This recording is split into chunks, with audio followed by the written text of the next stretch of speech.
Hi everybody.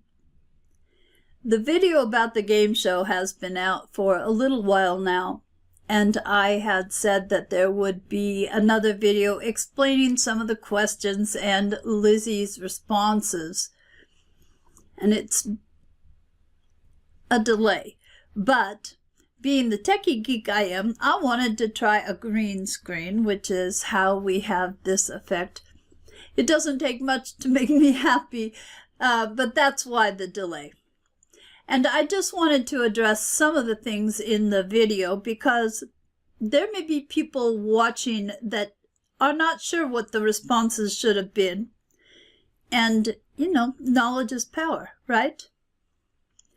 The first thing I wanted to talk about, if I can talk, let me try that again. The first thing I wanted to talk about was when Lizzie was exploring whether she had gifts. And she said, well, I can spot a liar across the room. I don't know how I know. I just know. That actually is a gift, and it may be one that you have also. Clear knowing, clear cognizance. Things just pop into your head. You're not sure how you know it. You just know it. One thing that happens with me, and clear cognizance is my strongest gift, is that I will go into the shower and come out with these brilliant ideas. Sometimes I've been stewing for a couple of weeks and I haven't been able to come up with a solution, and then bam! In the shower, the answers come, I guess when they're supposed to. Because in the shower, you're doing this mundane daily task. You don't really have to concentrate on it, so your mind is freed up to receive some information. And you may find that you have the same thing.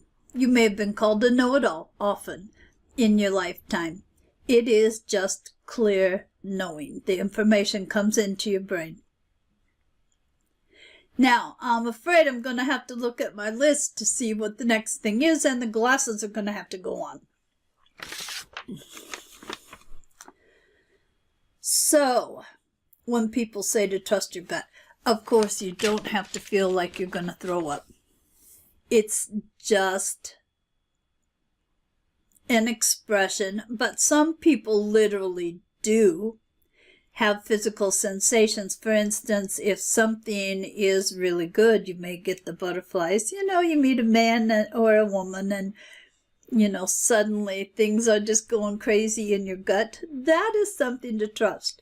Or if you walk into a room and suddenly you're going, oh, I'm not that comfortable.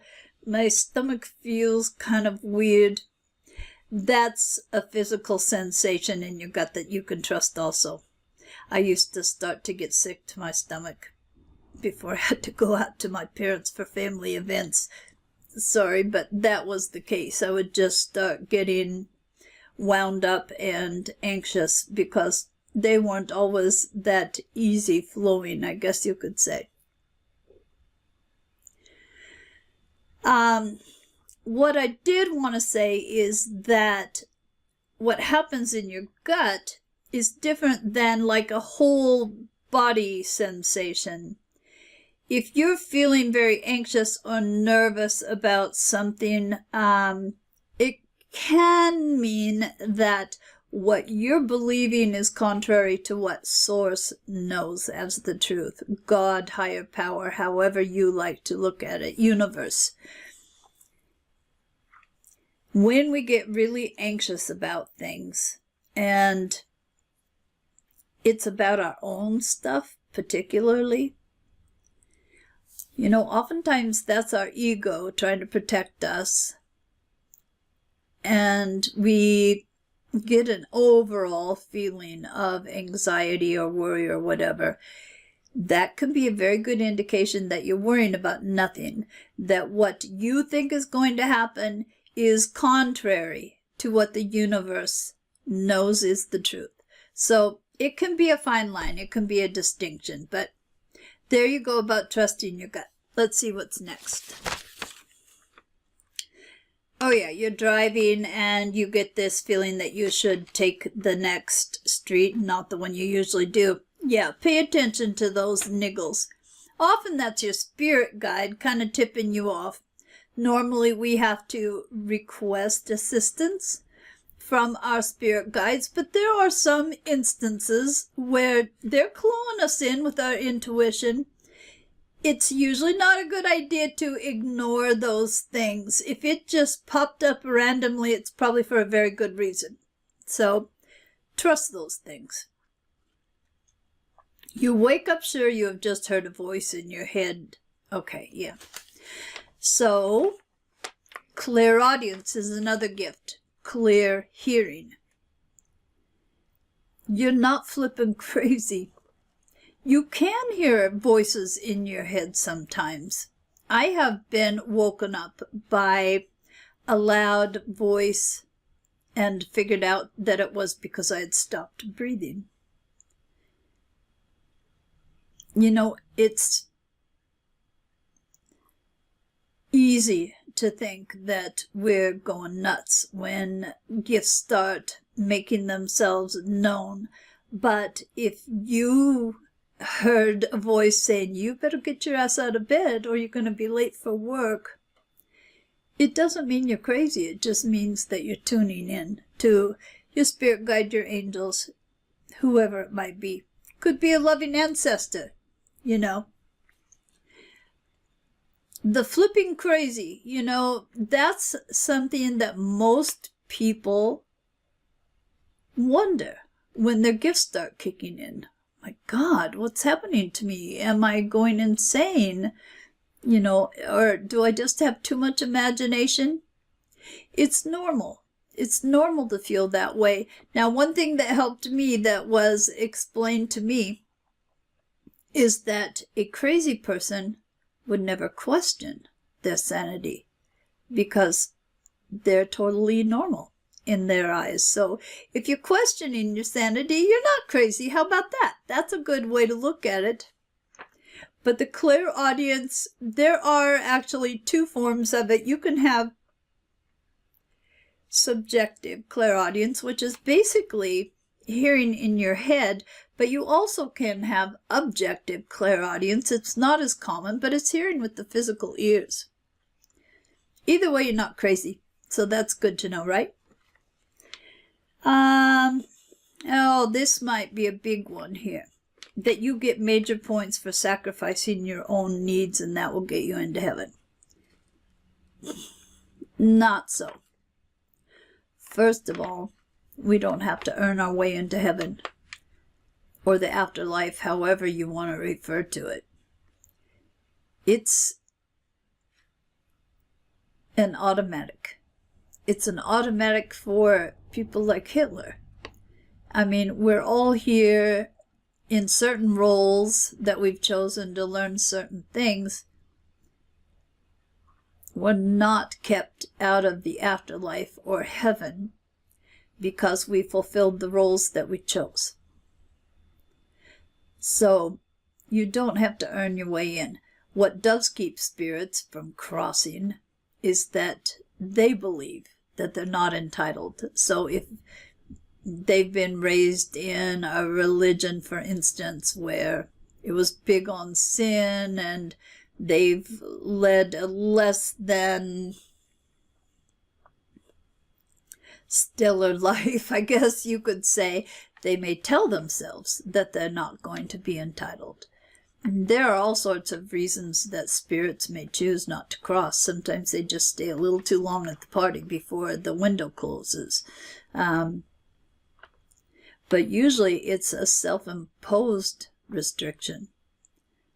It's because they believe that they aren't entitled, or they believe that they need to stay here and keep a watch over their family. I mean, there's all sorts of reasons. I've heard plenty of reasons, but don't worry about that. You don't have to earn your way in. But here's the main thing. We don't get points for sacrificing our own needs. You might think that you earn brownie points by always doing for others and letting your own desires go by the wayside, but it doesn't work that way. I know you've heard of unconditional love. Well, guess what? unconditional love starts with unconditional love of self. And until you love yourself, you really can't unconditionally love others. Which means if you're putting your own needs aside, you're not showing love to yourself. And the other thing is, we can become resentful when we do that. You know, if you were putting up brownie points, it would be oops, gotta take that one off when you become resentful. And the other thing to consider is, if you've ever flown on an airplane, you've heard the flight attendants talk about the oxygen mask dropping. And they tell the parents to grab the oxygen mask first. The parents are like, how can I possibly do that and let my child go without oxygen? Well, yeah, the justification is you give the mask to the child, then you pass out, the child doesn't know what the hell to do. Everyone's a goner in that case. You have to take the oxygen mask first so that you can care for your child. And it's that way in life too. You have to care for yourself. You can't deplete your energy by always serving others and not doing anything for yourself. So if you're tempted, or if that's the way you live your life, look at it a different way. If you care for yourself, you're building up more energy, more compassion, more that you can spread to others. But unless you're taking care of yourself, you're going to become depleted. And trust me, I know. I give and give and give, and I know better. I don't set boundaries, and pretty soon I'm so drained of energy, you know, it's bad. It can get that bad. So that is something to keep in mind. All right, the next question was, you should never expect spirits to prove something to you because it's rude to test their intentions toward you. Absolutely false. If you are in contact with a spirit that's above board, that has good intentions, they are never going to be offended that you are asking them to prove something to you. They don't mind being tested. If you are communicating with spirits and they're balking at that kind of thing, you don't want to be talking with them, okay? So it's not rude. Especially, you know, if you have started communicating with your spirit guide and you're just not sure, you're a little shaky on whether you're legitimately connecting, put them to the test. It's totally cool, okay? Let's see. Boundaries with spirits are the same as boundaries with humans. Now, Lizzie said no, she didn't think so because she was afraid they would mess with her somehow. Boundaries are the same with spirits as they are with people. But just as it is with people, there are some spirits who will push your boundaries or who will ignore your boundaries. Then it can get a little sticky. But you are just as entitled to set boundaries with spirits as you are with humans. For instance, I don't want any spirits in my bedroom or my bathroom. Or I will only entertain spirits in my home that are of the same vibration or higher than I am. You are totally entitled to set boundaries with spirits. Not to say there won't be some that will push your boundaries, but you know, the key is that you believe you're entitled to set your boundaries, and that's where people can get shaky with other humans too. You know, they feel uncomfortable saying what they will or will not accept, but it is the same with spirits. So don't feel like you're going to piss them off and then they're going to haunt you or something like that. Of course, you know, the fear of spirits is a whole other thing. That's for a different video. Yeah, I can't even start to go there because I'll be going on forever about that. Okay, let's see what the next question is. You try to meditate, but you're never successful because you always fall asleep. Actually, Lizzie explained it very well. You may think you're falling asleep, but you've probably just gotten into the zone. And she also explained about some people, and I'm one of them, have that brain that if they're listening to a guided meditation, they're too engaged. There's no way they're going to get in the zone. They're not going to be able to get to that place where the downloads are coming in. So, only you can gauge whether you feel that you have success with guided or with the music with the binaural beats and headphones. Don't forget the headphones for those. But never, I think that was the next, that was the next question. Never think you have to chase all thoughts from your mind. I mean, when you're in the zone and you're not really conscious of what's going on, you're not aware of your thoughts, but to put that kind of demand on yourself is just going to make you feel defeated about meditation. Also, if you could do 5 minutes, that's better than no minutes. So, try to make it comfortable enough where you're going to do it, because meditation is the best way to strengthen your communication with the divine, with spirit. So, do whatever you can to make it something that, I enjoy it. If you feel like you can't enjoy it, then at least tolerable. You'll figure it out. Trust your instincts, trust your gut, right? When you are around people and start to feel what they are feeling, you are just imagining it and should ignore it. No. I'm sure you have heard of empaths. Maybe you have not, but empathic people. And you don't even have to be an extremely strong empath. But yes, those of us that feel do pick up the energy and emotions of the people we're around. And it can pile up if you're not clearing it out until you will feel like you're literally weighted down, like your feet can't move. You just literally can be overwhelmed with the energy you've picked up. There are methods to clear the energy. There are methods to try to not take so much energy in. You can go to my website if you're curious and look at the blog. There are some blog posts about both those things.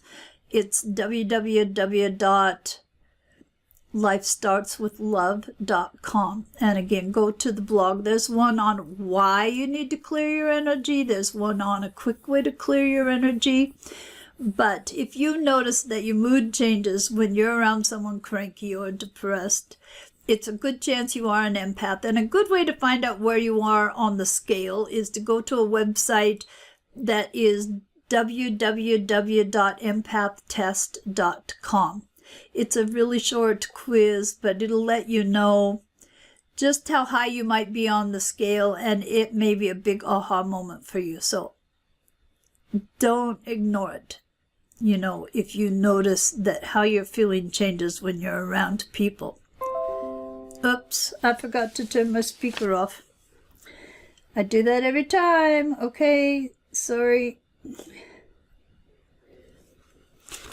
All right, now the last question. If you have gifts, you are hot shit and superior to others. Absolutely not.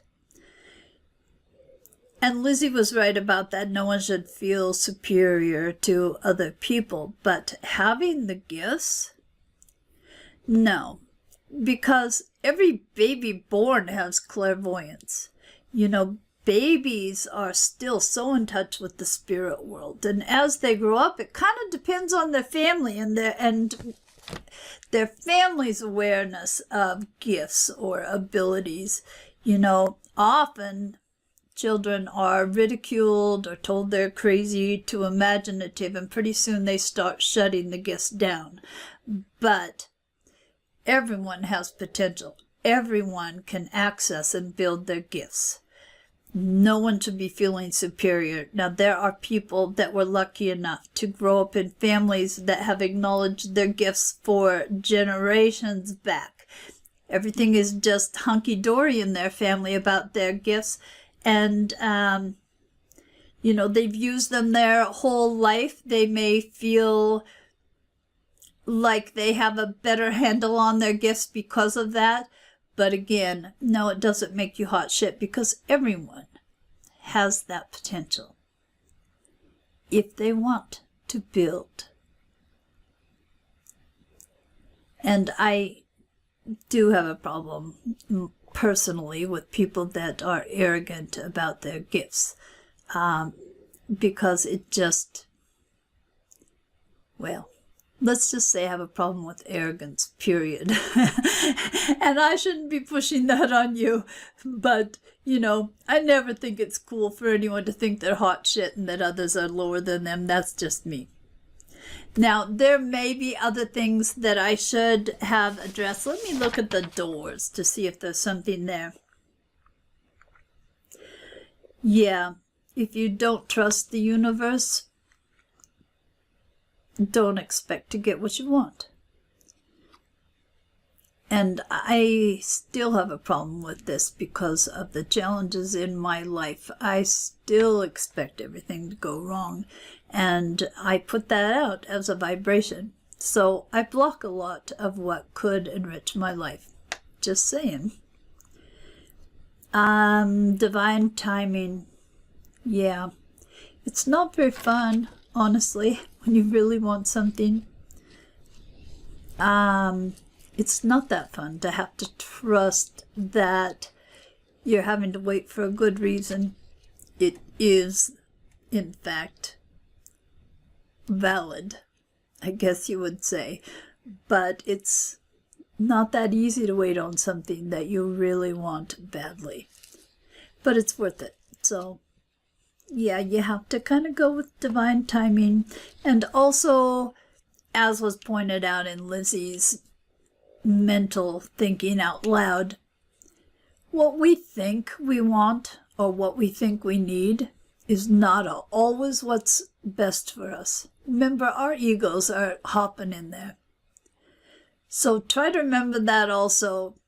You know, don't get too pissed off at the universe when something is blocked that you really wanted, because chances are it wasn't going to be good for you. And if you could just give them some room, some space, what they can bring to you can be so much better than what you had in mind anyway. I think that's all I wanted to explain. Memory. But I've done the best at recalling what I wanted to address. Oh, there was one other thing. So, Bobette obviously had a drinking problem. A lot of people that have gifts actually do turn to that kind of thing. You know, addictions. It's a way to dull the senses when they're getting input they don't understand. You know, it's like if you've ever known anyone that always has to have the TV on or the radio, oftentimes that's to drown out the voices that are coming in, that they tell themselves aren't normal and that make them crazy. And strangely enough, a lot of spiritual people do have addictions. In a way, it's